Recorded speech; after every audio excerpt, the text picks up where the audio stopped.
ఆడ వరకు రాసినావా? ఏమేమి రాసినావు ఆడ వరకు?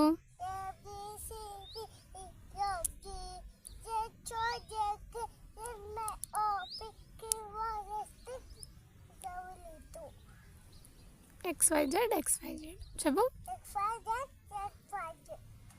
అయితే ఇసుకలో ఏబీసీలు అని రాసినావు అంతే కదా? గీతలు కూడా రాసినావా?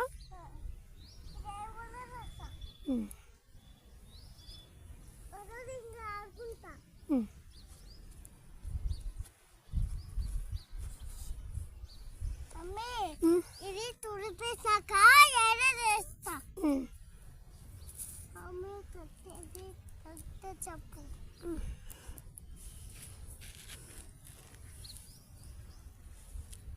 ఇట్టుండాలా? ఇది ఒకటే